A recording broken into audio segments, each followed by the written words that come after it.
And here we are through the magic of video once again this week. It's the Top 40 Timeline Video Show with Big Daddy and a couple of really hot chicks this week. And we're brought to you by... What do you want? Huh? I still think you should put some, a little Give me the goddamn white tape. White tape between those glasses, baby. I tell you look like the librarian. I'm just making. Last week I was in a grandmother sweater. Yeah, but you were not wearing a grandmother this case should be a hot sweater librarian. No, So. I You're got wearing my... your Leaf uni. And we're didn't brought win to you today, by the Radio GTA and the all-new Kenny Tosh Show, which is a live morning show, which broadcasts from Belfast. And he sits there in his studio and talks to the world every morning. And it's afternoon on the UK, like noon UK time, and 7 a.m. our time. So we have the Kenny Tosh Show. And we're going to start saying hello to all of the listeners in the UK that listen to GTA as well. So it's nice to have you with us. And Kenny's show will be sponsoring the Top 40 Timeline Show, because Kenny has a lot of shows too, and he's been around forever. So we're glad to have him. And this is rock and roll trivia, of course, isn't it? Yeah, and you're going to start it off. I'm going to start it off? Yeah. Okay, this week in history. She picks the stories that I read, by the way. Motley Crue fans are able to fulfill all their fashion needs when the band's new retail store, S. Crew, opens at 7201 Screw. Okay. Screw. Oh, okay. Screw. Screw. Okay, when the band's new retail store, Screw, opens at 7201 Melrose Avenue in Los Angeles. The store stocks merchandise from the band's worldwide tours, clothing from both the clothing lines by bassist Nikki Sixx and vocalist Vince Neil, and all Motley Crue albums. And at Caroline Kennedy's 50th birthday party, guest performer Neil Diamond reveals that his 1970 hit Sweet Caroline was written about her. And you know something else big that was named after Princess Caroline? Was one of the largest... Sweet. Oh, no, that was the one we were just doing. No, yeah. It was Radio Caroline in the UK. There you go. Of course. We talked about that before. And probably one of the most famous radio stations in the world, as a matter of fact. Do you want to do this in 1955? I can do that. Go ahead. 1955, after agreeing to perform Tennessee Ernie Ford's hit 16 Tons on CBS TV's Ed Sullivan Show, Bo Diddley instead plays the song he was actually there to promote, his own Bo Diddley. A furious Sullivan blackballs Bo from ever appearing on the show again. The singer has claimed he was never paid for that performance. Another day older. How can you do that? It's a business. He was there. He performed regardless. He should still be paid, but... I'm not being a very good host because I didn't introduce the Amanda. gals. I just Well, said they're hot anybody. chicks.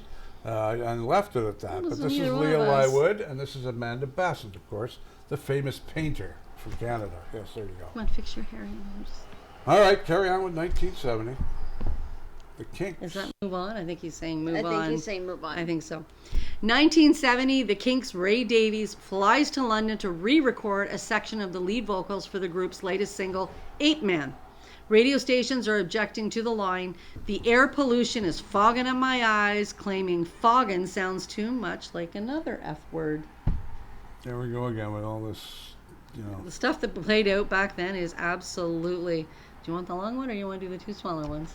No, did the long one. Alrighty, it's all yours. Okay, in 1973, after Keith Moon passes out at his drum kit, The remember Who that. pulls a fan from the audience to take over. 19-year-old Scott Halpin is the lucky fan chosen to complete the set at the Cow Palace in San Francisco. He does an admirable job on the 3 remaining songs, Smokestack Lightning, Spoonful, and Naked Eye, and takes a bow with the group. Rolling Stone names him their pickup player of the year. As for Moon, management blames jet lag, but it probably has something to do with the horse tranquilizers he ingested. No. There was a little bit of alcohol, a little bit of tranquilizers involved in that one. I would say, yeah. That stuff really knocks you out, you know what I mean? Is it me now? I'm 1998, a 3-day world conference on music and censorship begins in Copenhagen. with the aim to establish a support organization for musicians similar to writers' free speech body PEN. In 2002, Stevie Wonder threatens to sue his mom, Lula Hardaway, for a passage in her new autobiography where she claims Stevie lost his virginity to a prostitute, and the story is deleted from future copies. That was his mom. That was his mom. Like, really? His Never mom? put that in my autobiography about my kid, not unless there was a real bad thing, and they were really close. Oh, wow. Very loving. Are they still close, or has she passed on? She's passed now. Maybe. Oh yeah, no, she is. Yeah. I'm sure she is. I could be wrong, but from my memory, she's passed now. But either way, they were very close. So a group called Pogo, which includes Randy Meisner, Jim Messina, and Richie Furay, debuts at the Troubadour in Los Angeles. The group formed in Los Angeles in mid-1968 around Buffalo Springfield veterans Furay and Messina, and originally called itself Pogo. Objections from Walt Kelly, creator of the Pogo comic strip, I'm having my difficulties today, prompted the name change to Poco. There you go. I'll do I the was next. wondering how they named them. That's Poco. why they were Pogo, but they had to change. 1985, Axl Rose and his former bandmate Tracy Guns formed Guns N' Roses by merging their respective bands Hollywood Rose and LA Guns. Was how that became Guns N' Roses.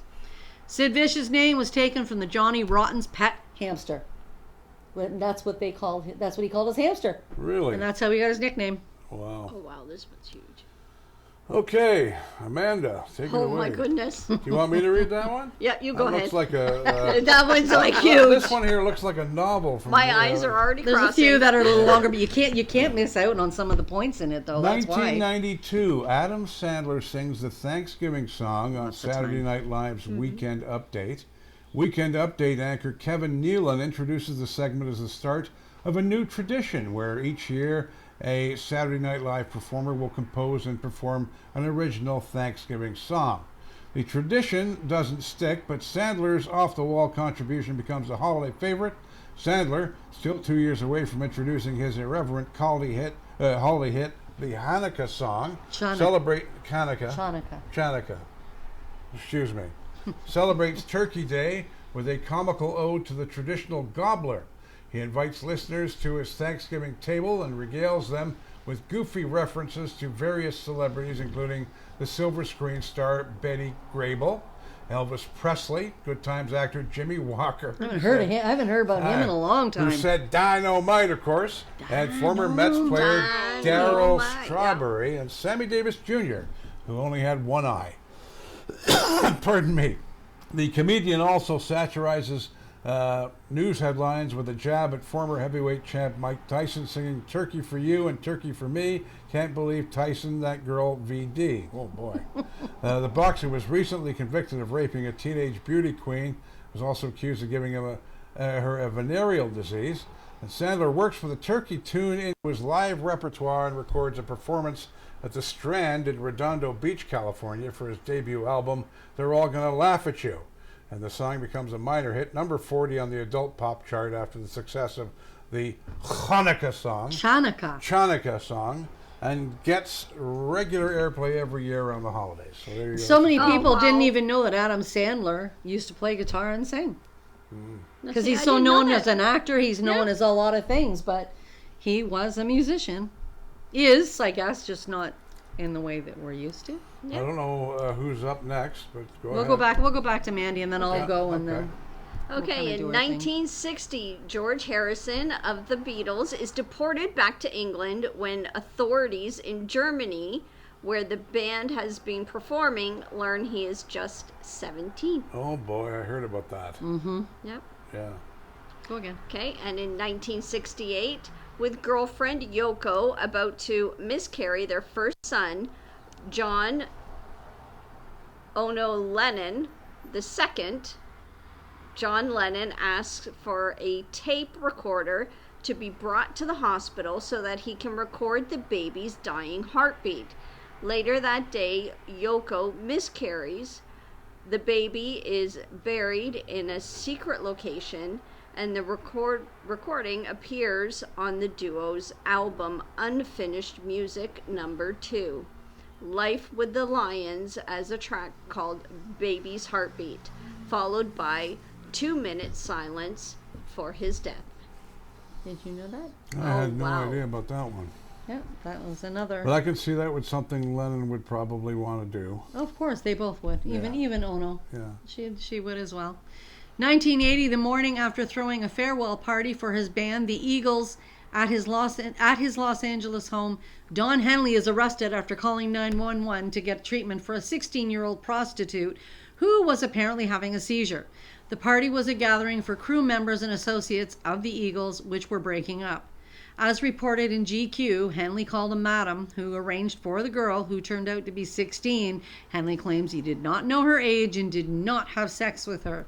When she showed signs of a seizure the next morning, Henley made the call and medical personnel arrived to find her naked. Hours later, police arrived to arrest Henley, who pleads no contest to contributing to the delinquency of a minor, a misdemeanor that lands him a fine and 2 years probation. Henley claims he took the fall for the roadies who supplied the drugs. I took complete blame for everything, he tells GQ. I was stupid. I should have flushed everything down the toilet. I didn't want this girl dying in my house.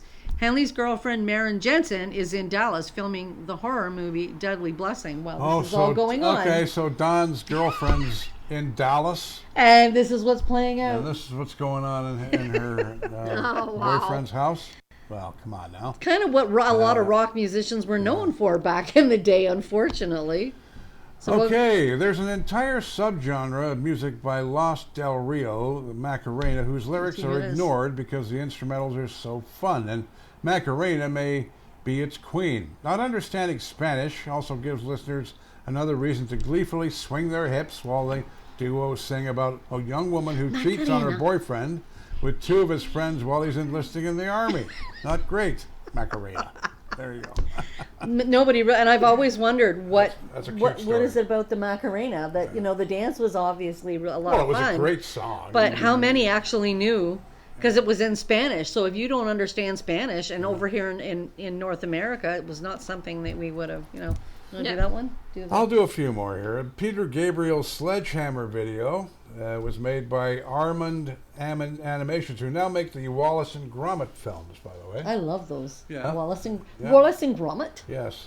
And a little bit of history trivia. November 22nd, 1907.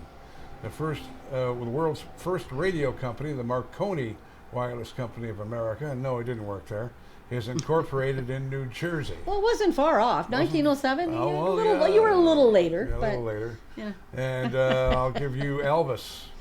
Alrighty, Elvis Presley sends a telegram to his new manager, Colonel Tom Parker, which reads, Dear Colonel, words can never tell you how my folks and I appreciate what you did for me.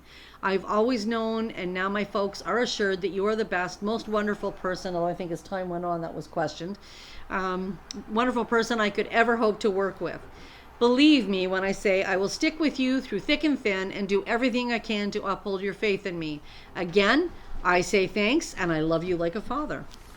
Yeah, well, that thing went He was a bit of a funny bird, that Colonel Tom Parker. But, well, yeah, he lied a lot of stuff. Oh, he did a lot of underhanded things, but anyways. 1957, Simon and Garfunkel make their first appearance on ABC TV's dance show, American Bandstand, in their earlier incarnation as Tom and Jerry, playing their minor hit, Hey, Little Squirrel Girl. We used to play that on FM 108 years and years ago, and we still play it on FM108.ca now. Yeah. Have you ever heard Hey Little Schoolgirl? Of Great course. song. Great song. Of course I have. Yeah. Of course. Have you? No. I had to ask her because I knew her answer, but I thought I'd ask anyway. Your turn. Okay, in 1969, Iron Butterfly, supported by Steel Mill, featuring Bruce Springsteen, appeared at the Randolph-Macon College in Ashland, Virginia. The gig was held in the school's 3,500-seat Crenshaw Gymnasium. Can you imagine? And I didn't know that. No. I had no idea that Iron Butterfly, that Steel Mill, that was at the time. Now, I knew Springsteen was in Steel Mill way back when, but I had no idea about that collaboration. It was quite interesting when I saw that. One more, Mandy, and do the Alice Cooper story. Okay, in 1991, Alice Cooper came to the rescue of two fans, Patrick and Deanne Kelly, whose California home was about to be repossessed. Patrick had painted Cooper's face on the house to help sell the property. Mr. Cooper signed autographs to help raise money for the couple. He's a nice guy. I like That Alice. is I've an always amazing liked thing. Alice. You say he's not bad on the radio either. He's got a great radio. I don't know if it's still on or not. We got lots of time. It's only 15 Alice minutes. Cooper. But here's a wee tidbit now. Great Balls of Fire was originally written by Otis Blackwell and Jack Hammer, and also recorded by Jerry Lee Lewis. The song is about the earthquake that love and lust presents a person, of course. Bones shake, souls howl, and the world becomes new and destroyed all at once. This is the energy poured into Great Balls of Fire, maybe not what many interpret it. No, I think a lot of people look at Great Balls of Fire a little more on a sexual note than they do what it actually means. And they right? always will. I mean, that's And the way it's it funny, is. I had to include that because Walter Scott James, right? Oh, yeah, Walter Scott James. I always mess that up and go Walter Yeah. James Scott. Yeah. But Walter had put up on the day before on one of the posts about it. He says, next thing you'll do is put something to me, some information about how Great Balls of Fire came to be. So I thought, okay, there you go. So I posted it up. He had a bit of a chuckle. Now we know. In October Hi, Walter. 2016, the Universal Music Group released a box. Where are you going there? Oh, shoot, sorry. A box set celebrating the 225th anniversary of classical composer Mozart's death. The number of sales outperformed Beyonce, Adele, and Drake, who had all won Grammys in the same year. Though this, I guess, could have something to do with the fact that each set sold contained 200 discs, and each disc counted as one sale.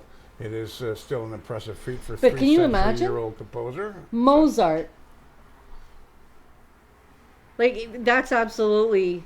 Don't you put Brilliant. classical music on once in a while just to relax? Well, your no, mind? but I still appreciate it. It's still a genre. Sometimes It's I'll not flick really the old- my thing, but I'll you know, flick the old I will. classical on. I love Hey, classical even I'll music. put classical on. he beat out Beyonce, Adele, and Drake in Yeah. 2016.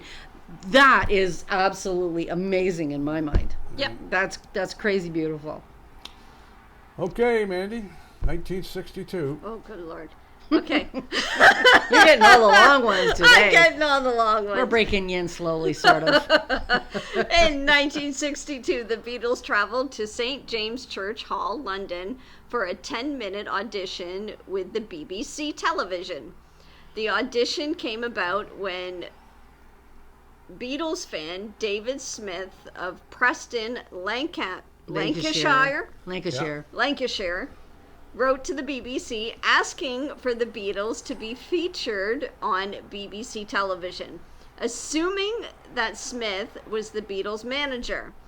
The BBC wrote back to him offering the Beatles an audition. Smith brought his letter to NEMS Enterprises, and Clive Epstein, Brian's brother, arranged for an audition to take place. 4 days later, Brian Epstein received a polite thumbs down letter from the BBC. I bet they kicked themselves after that. Oh, do you think so? Do you think so? I mean, Turn away the Beatles and the way they took off. And Oh the my BBC goodness. have done so many dumb things in the past of banning certain songs for lyrics, and I've mentioned it. Monster Mash wasn't on the charts in England until '73 because they had their head up their ass. I mean, but now it's a lot better, of course, because it's 2023. But back in the old days, the Beeb was looked upon as the old crusty BBC, and everyone was listening to the Pirates, and so they didn't really care. But I guess I'm next, am I? In 1963, the first episode of Doctor Who was broadcast. It features the classic electronic music theme, and I love that theme. So do I. And it was amazing. There's a hit version of that theme out. I think it charted in the UK. Didn't chart here, but I think it was big in the dance clubs. Wasn't that Mike? The Doctor Who theme? Yeah. Yeah, it was. And I love that. I can't remember who does it right now. I do too. Yeah. And in 1963 on the BBC program That Was the Week That Was, Millicent Martin performs In the Summer of His Years, which is written in haste after the assassination of John F. Kennedy. And it's about that Yeah. time and what happened. I'll do one more. 1976, another wee tidbit about Jerry Lee Lewis, who we lost recently, of course, in one of his crazy antics. 10 hours after his last arrest, Jerry Lee was nicked again after brandishing a Derringer pistol outside Elvis Presley's Graceland home in Memphis, demanding to see the king. When the police arrived, they found Jerry Lee sat in his car with the loaded Derringer pistol resting on his knee. God, he was crazy sometimes, wasn't he? He wanted to tell Elvis that he was the king and not Elvis. I think, he did want to. That's what I heard. The story I heard. And that the he thing, wanted to, well, because there was something that happened prior to that, and they actually had a relationship, and following that, well, yeah, that they ended both it. worked for Sun Records. And I'm sure Elvis was kind of going, okay, I think we're done. Yeah. He's sitting with a pistol on his lap in a car. Yeah. So anyways, needless to say, that relationship, whatever it was gone. Yeah. They definitely, yeah. Queen's lead singer, Freddie Mercury, dressed Princess Diana in drag and took her to a gay bar in the 80s. Why not? According to the memoir of British actor Cleo Roccos, she and Freddie sneaked Princess Diana into the iconic London gay bar, Royal Vauxhall Tavern, dressed in a leather cap to hide her hair, an army jacket, and dark aviator sunglasses. After a couple of drinks and some fun, she was dropped back home at Kensington Palace without anyone being the wiser about what happened. It's amazing when you're famous what you can do, eh? I thought that was amazing. Way to go, Diana. Do it, do it, do it. The lyrics from, is this the last one? That's the last one. You got it, Big Daddy. And we're only All right. sitting at 21 minutes. We kind of whipped through this week. We'll do it. Yes. The lyrics from Sympathy for the Devil You don't want to do by that the one? Rolling Stones were inspired It's by my The favorite Master song. and Margarita, a book by Mikhail Bulgakov. Of course, British singer Marianne Faithfull was Mick Jagger's girlfriend at the time, and she gave him the book. And Marianne came from an upper class background and exposed Jagger to a lot of new ideas. In the book, the devil is a sophisticated socialite, a man of wealth and taste.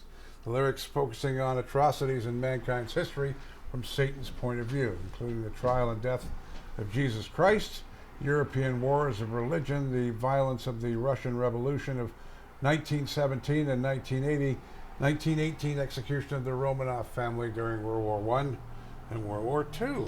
So now what do you think of the song? Yeah. I don't know. I kind of like the song. That's I a do. great I song. never knew exactly what it was about, but yeah, it's one of my favorites. It's from them. actually very deep. Yes, it is. Well, in it's a terms great of, track. but I mean the actual lyrics and where they came from. It's not just your sympathy for the devil because they're thinking maybe somebody did something wrong. You know, a lot of people hear those lyrics, talk about sympathy for the devil, you know, in terms of somebody doing somebody wrong, right? Even though they might have been the one that did something wrong initially, but having sympathy for that person nonetheless because the retaliation was much worse. And then instead, this is what it was, right? So Like, it's amazing. it really, and it's quite a deep book apparently. Yeah. It's very kind of profound. Yeah. So that was kind of interesting. What'd you think of Freddie Mercury taking Diana to the bar? I can imagine Freddie doing something like that. Oh, so could Oh I. my God, that- 100%. Yes. But it's stuff that I don't know where you find the stuff that you talk about. But my Yeah, God, really. I mean, you did I some look, stuff I dig. that I have no idea. I'm learning something new every And time I thought we do I was in these. the business almost. I've been in Even I this learned business when for doing over it. 50 years, and there's stuff that just you're always learning something.